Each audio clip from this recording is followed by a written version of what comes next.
Chapter 3. When I arrived at my father's palace, Apprentice Sean had a desk beside my father, looking at the death records. Sean was my childhood friend, and we had a love-hate relationship going on for 65,000 years. Although he loved bullying me, I knew that he would also be the first, among other people, to protect me if any danger would arise. "Why do these mortals die so fast?" he grumbled after looking at the papers in his hands. "Their lifespan is at most 50 years if they don't cultivate. And one mortal died from getting kicked in the balls. Maybe he hit his head against a rock?" I suggested. Sean harumphed in reply.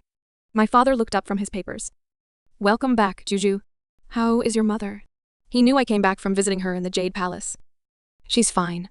She said you're an adulterer." I grinned slyly. Father trembled and his face looked like death.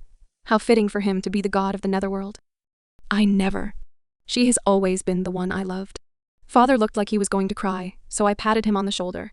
"She found out, thanks to me, that you weren't an adulterer after all. She might come to the palace soon and revoke the divorce.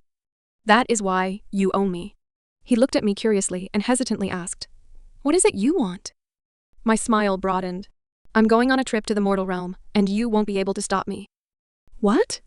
he spluttered. "Yes, Father. Don't interfere with me in the mortal realm, all right? I'm going to do things my own way."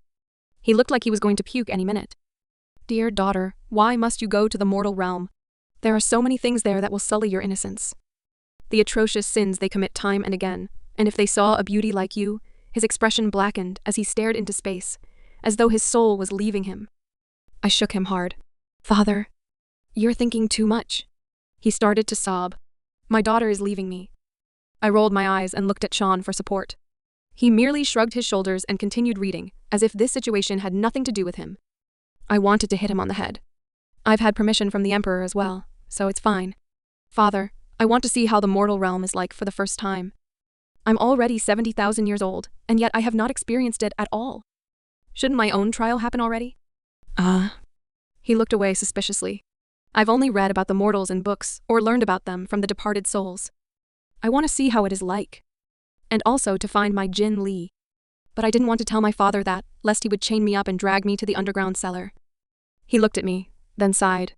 He looked at me again for a long time, then sighed again heavily. "I understand.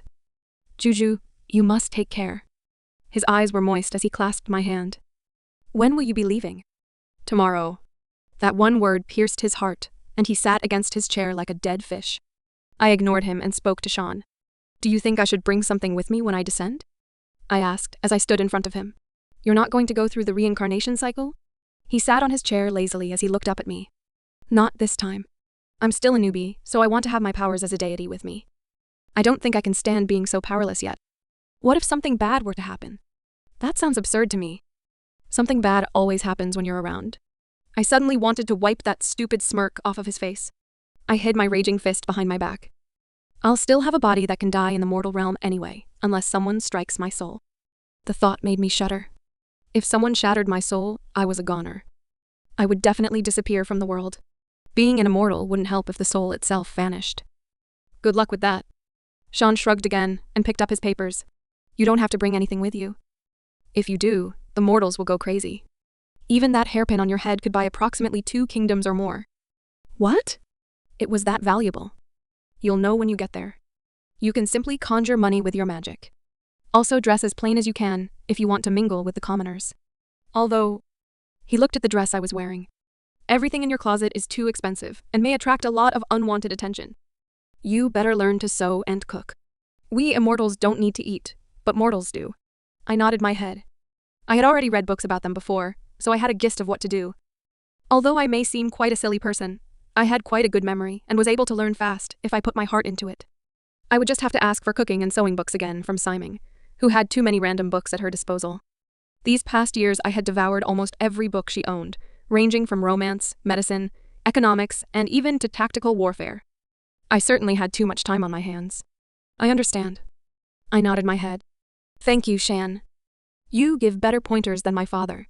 I gave the aforementioned person a sideways glance, but he still looked numb and unable to comprehend anything due to the shock he received.